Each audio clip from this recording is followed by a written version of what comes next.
This is the all-electric Renault 5.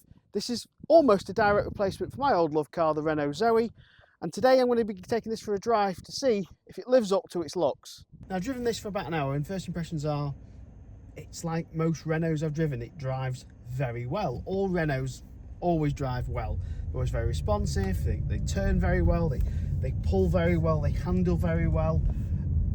Now, this is sold in two variants, a 40 kilowatt hour battery with a 120 brake horsepower or a 50 kilowatt hour battery with 150 brake horsepower.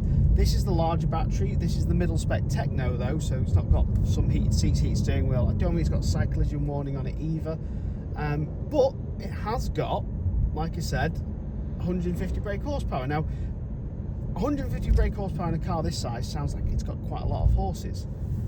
But I just got out of a Kona EV, which is an SUV, family SUV, and then got into this, which is sporty looking Renault 5.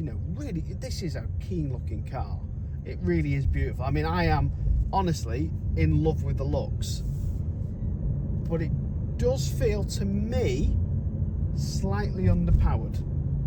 Just feels like it could do with a little bit of a horsepower boost. Now, I'm not saying it needs 200 odd brake horsepower like the Alpine version they're going to be selling, although that would be lovely because that's using the Megane motor, but it could probably do with maybe 20 more horses, maybe 170 brake horsepower, just to take it through that just initial extra nudge of performance, because it's a light car, so it's not going to need that 200 odd horsepower to have the oomph that the Kona does, but just doesn't feel like it's got the vive suis quoi, as the French say. Someone's going to correct my French there, I'm sure I got that wrong, but like they used to say in the old Megane advert, you just kind of expect a little bit more punch out the French car, and it's got everything else but that little eek of violence on it. The other thing I've noticed is throttle response.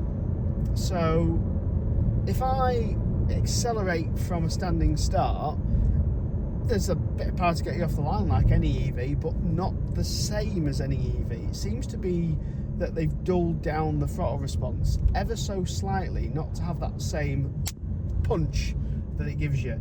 You get a little bit of power and then it feels like absolutely nothing, then all of a sudden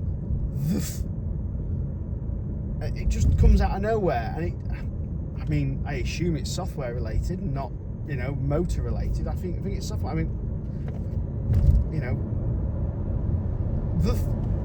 It just feels flat, and then everything. And maybe Renault may tweak that in the future on it. Maybe they might do a software update. I'm sure I'm not the only one who notices it when they drive it, but it just feels to me that it's just missing that little bit of extra throttle kick that I'd expect out of a sporty looking car like this. Now, as many of you know, I've been a big fan of the Renault Zoe. I love the Renault Zoe. When they stopped selling it, I was quite upset. Generally I thought it was a great car, but the one thing I've learned over Renault over the years is look, I've got no relationship with the Renault PR people really. They wouldn't lend me a car without me travelling down to London. I had to get one through other means. So I'm test driving this today because I am thinking of buying one. So test driving it, I thought I'd get my cameras out when I got down the road and plug it all in. But it's just, Renault always make a little mistake on everything they ever do. They've always made tiny mistakes. ZE40 was sold without CCS, then they brought the ZE50 out and had an option without CCS. Then we found out the airbag was changed in the ZE50. The Renault Megane just didn't seem that efficient when it first came out for the range it was doing and the battery size it was doing. But it was, and it was a bit overpriced. It was a bit expensive, I thought, for the money, even though it drove fantastic. The Renault 5 doesn't seem to have any of these issues. Don't ignore the horsepower thing that said, most people drive this 150 horsepower. It'll feel very quick, very nippy for them. They'll love it. They'll think it's great. I am just being really picky. But I don't think Renault have made any mess ups on this car. For me, the looks are perfect. It's got really high safety score ratings. It drives very well. It looks fantastic inside and out. The charging's okay for the battery size.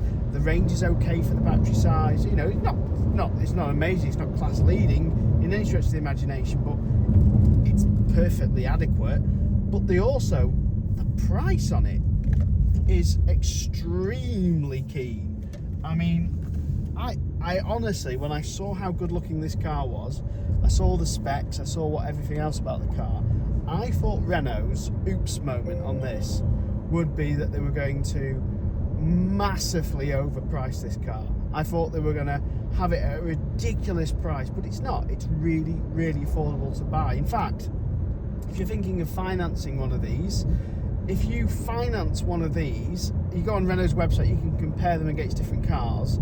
Pick a Renault Clio Hybrid, for example.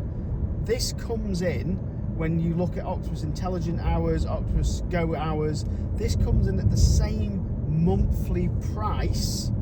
Yeah, I said that. The same monthly price as a Clio when you factor in fuel and finance payments.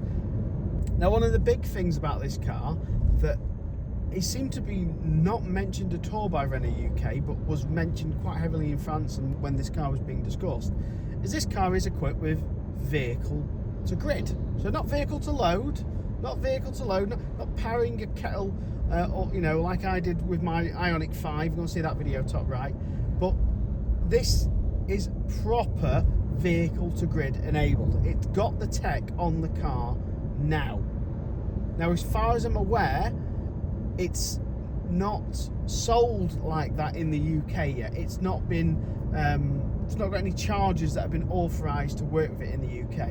But as far as I'm aware, every single piece of hardware for vehicle to grid is on this car. So this car, you can buy it now and it will have vehicle to grid on it. It's just waiting for you to put the right charger in that will work with vehicle to grid. So if you want a vehicle to grid car that you know has 100% got the software on, this car has. Now, as far as I'm aware, it's doing that by AC vehicle to grid, and again, it's proper vehicle to grid, not vehicle to load.